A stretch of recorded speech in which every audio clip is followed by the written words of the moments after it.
I asked which LEGO idea set you'd like to see next on the channel, and this won by quite a large margin. Let's put it up against 50 other custom-made sets from LEGO Ideas and Bricklink to see who did it better in all of these categories. We'll look at absolutely everything from the detailed medieval-like structures to the elements that make these things come alive. Okay, this is where our adventure begins. It's a modest little building that has some neat details included. The original concept took a more realistic approach, but the overall spirit was kept intact. But what if we had the entire set take place inside of one building? We could have had more details, like adding a lot of storytelling in a larger space, and it could have been in a tavern pulled directly from D&D lore, but we might miss out on a larger story. This version had a bit of a different twist, focusing on character creation, which is a key aspect of Dungeons & Dragons. Was a tavern the right choice, or should we have started out in a larger village, an abandoned castle, or another medieval setting? Since it's a small part of the overall adventure, I'm going to say that the LEGO build wins this round, making room for other areas of the quest. If you'd like to see more videos like these, hit the like and subscribe buttons below so that YouTube's algorithm can share this with more viewers like you.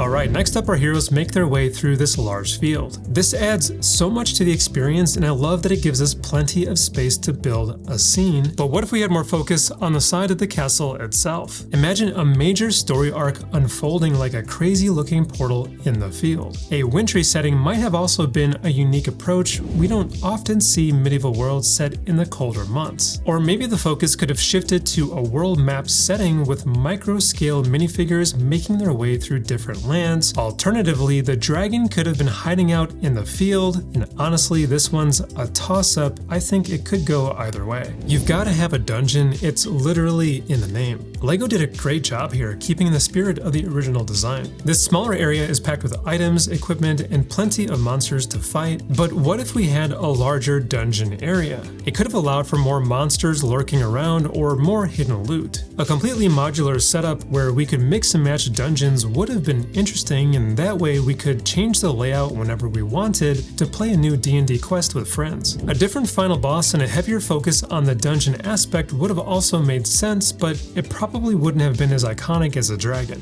And a tomb setting might have given more visual variety, with its foliage and structure having a completely different look and feel. While I'm happy with what we got, I'd say the custom sets get the points for this one. Since this build tries to include everything you'd see on an adventure, the tower isn't really a huge focal point. Still, it tells a story, especially with the battle damage from the dragon, which is such a cool touch, and I'm glad they kept that from the original concept. But what if the castle tower had been the main focal point? Would this still feel like a Dungeons & Dragons set, or would the monsters have taken a back seat? And you know, a wizard's tower could have been an interesting take for the D&D landscape. Or what if we upped the piece count to create an epic castle tower? And what about a uniquely styled structure like a skull castle, taking the emphasis away from the dragon but making the tower the star of the show? As amazing as some custom castle towers are, the price would have probably skyrocketed if LEGO had gone that route. I think this smaller tower with its battle damage and storytelling works really well, and LEGO gets the points. We also have a bridge connecting to the tower that we just explored. From a distance, it looks pretty cool, but up close, there's honestly not much happening here. The stairs leading up to it are nice, but it feels like a missed opportunity for more storytelling aspects or interactive features. It could have been cool to have another area on the bridge for adventurers to stock up on equipment or even rest up. Or maybe we could have added another tower on the opposite end, giving us two elevated points of interest, adding depth and an alternate route to the overall experience. This is probably the weakest point of the real build, so I'd give the edge to the fan creations for capturing a more lively bridge experience. And what's a Dungeons & Dragons adventure without some monsters? This does a great job capturing that D&D spirit with a handful of iconic creatures. They're pretty recognizable and scale nicely with the rest of the build, but what if the monsters were more detailed like this fan creation that we have here? Some added mechanics like moving eyes or limbs could have been cool, and some fan concepts made the monsters look more realistic, like something straight out of D&D illustrations. Now, I'm glad LEGO included more monsters than the original concept, but it's hard to say if larger, more detailed ones would have been better. Plus, the smaller ones fit better within the dungeons and the landscape.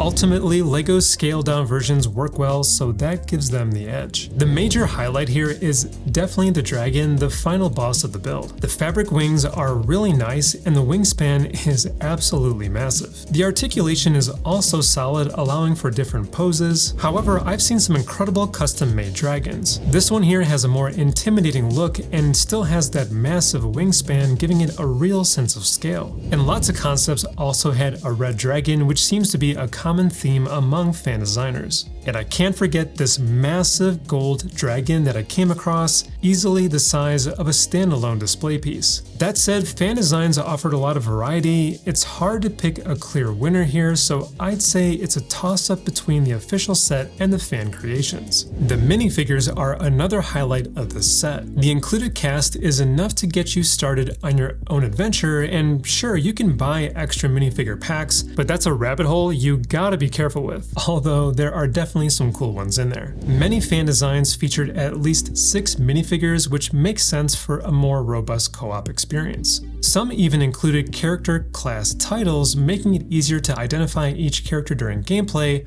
or make for a nice display. And another standout concept was displaying minifigures like tabletop figurines, complete with terrain around them. I've got to give the fan designs the points on this one. From an interactivity standpoint, this set does a pretty good job overall. It's designed to be played as a full Dungeons & Dragons quest. You can even download a quest to play along with, which adds to the experience, but what if the set was more like a real-life game? This fan design nails that aspect, offering a fully customizable setup that captures the true spirit of a tabletop game. This turns a decoration on your shelf into a full-blown adventure when unfolded. Since it feels like the interactivity was more of an afterthought, I'd give this one to the fan designers who built in the interactive elements from the ground up. From a building mechanics perspective, this has a few interesting features. The way the stairs come together in the dungeon area was one of my favorite parts, and the way everything stacks and connects gives it a modular building feel. The terrain around the tower and the depth in the field area were also impressive. What if we had something totally different though? This fan set magically folds into a curved display and even shifts into a lava scene. And this other fan concept had a higher level of polish on the interiors, giving the whole thing a premium look, but that would increase the piece count. And there's also this impressive terrain work in these two builds that adds a lot of fun to the building experience, making the set feel more expansive and giving it a ton of depth. And LEGO gets the points here for hitting that sweet spot between fun and complexity. Okay, so when you're not playing an adventure with this set,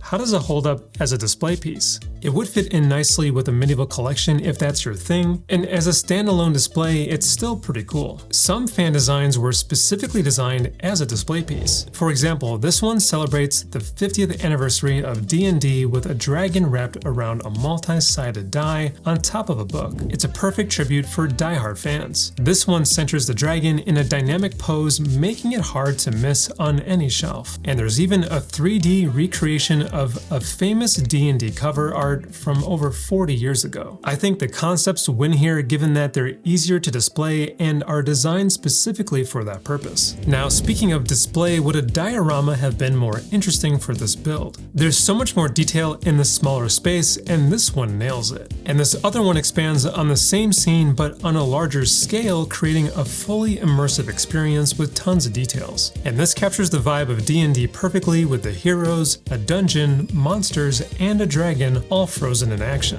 You lose out on the full adventure if you lock everything into one scene, so LEGO gets the points here for prioritizing interactivity. Some fan concepts kept the D&D integration in mind. There were several sets that I came across that can function as something called a dice tower. These designs capture the D&D spirit while remaining practical for gameplay. From another perspective, you could use these LEGO minifigure figurines in your actual D&D campaigns, customizing them to fit your characters. And another cool idea is having the set double as storage for dice or other accessories, like this concept where the chest holds everything that you'd need for a game. For the die-hard fans, they would probably prefer these concepts that integrate more smoothly with the game itself, so they get the points in this round. Some fan designs went all in on the branding aspect. One model is a direct callback to iconic D&D artwork, which would immediately resonate with fans of the franchise. And and this one captures the D&D look by showcasing easily recognizable elements from the game. Some designs even create a scene of friends playing the game around a table, then transporting them into a fantasy world, blending reality and imagination in a way that's really creative. And even though the fan designs barely beat out LEGO in these categories, ultimately it's up to you to decide who did it better. But I've gotta say that I am impressed with what LEGO did here and had a blast with this build as a very casual D&D fan myself.